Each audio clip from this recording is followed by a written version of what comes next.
For 15 centuries after the apostles first wrote their letters and gospels, the words of the New Testament existed only in the hands of scribes.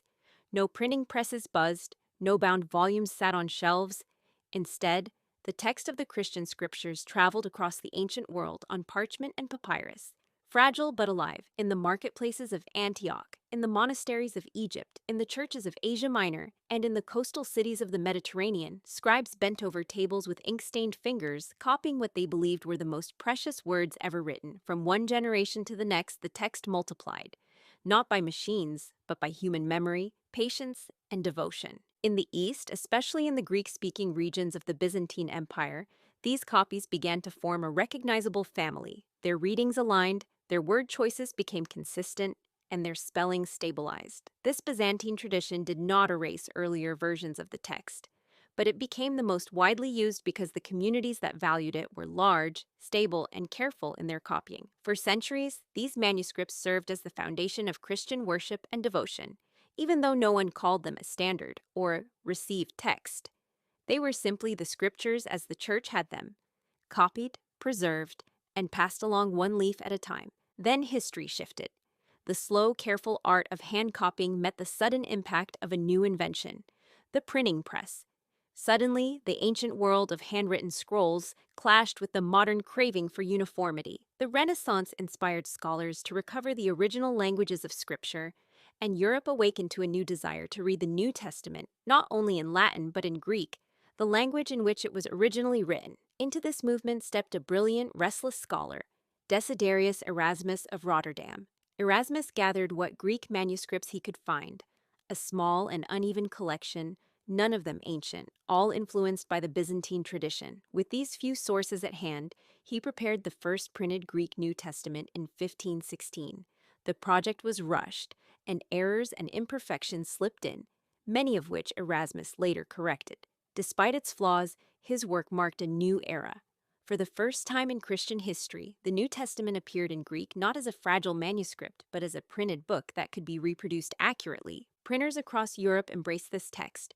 Revised editions were printed in Basel, Paris, Geneva, and Leiden. Robert Stephanus added verse numbers. Theodore Beza refined the text in multiple editions. The Elsevier brothers eventually published a handsome Greek New Testament, with the quiet confidence that the reader now had the text received by all.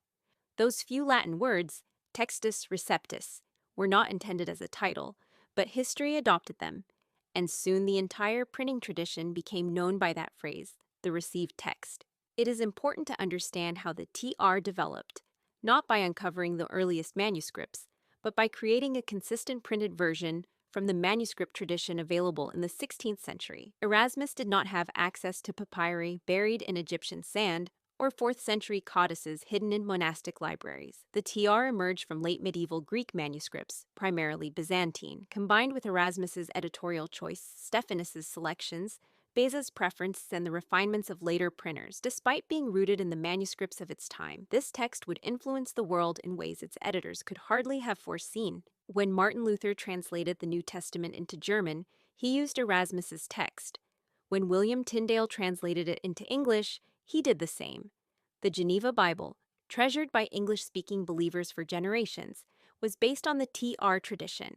When the translators of the King James Version met in 1604 to create their monumental work, they relied heavily on Beza's editions, which themselves rested solidly on the foundation Erasmus had laid. This way, the Textus Receptus became the Greek voice behind the most influential Bible in the English-speaking world. For centuries, Christians believed that the TR represented the Greek New Testament itself, that this was the form of the text as it had always been. Few realized that older manuscripts remained hidden in libraries, waiting to be uncovered. Few understood how many textual variations existed behind the smooth appearance of the TR.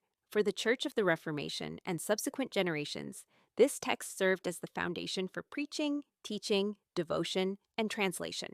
Then, in the 19th century, explorers and scholars uncovered earlier manuscripts, codices, and papyri, far older than those available to Erasmus. The text of the New Testament proved to be deeper, more complex, and more ancient than anyone in the 16th century could have known. These discoveries did not erase the TR, but they placed it within its true historical context. Not the original Greek text of the New Testament, but a printed crystallization of the Byzantine tradition at a specific point in time. Yet the story of the Textus Receptus is not just academic. It narrates how scripture moved from being in scattered handwritten manuscripts to becoming printed books with a wide readership. It describes how the apostles' words traveled across continents and centuries to influence the Reformation, spark Bible translation efforts, and spread the gospel to millions. Just as the Masoretic text preserved the Hebrew scriptures through careful work and devotion of scribes, the Textus Receptus preserved the Greek scriptures through the new power of printing, making the New Testament accessible in ways the early church never could have imagined. The TR is a monument of the early modern world, a bridge between ancient manuscripts and the printed Bibles that changed nations. Its imperfections are a product of its time. Its influence belongs to history, but its story, like those of the Tanakh and the Masoretic text, testifies to the ongoing journey of Scripture through ages of human faith, effort, innovation, and longing.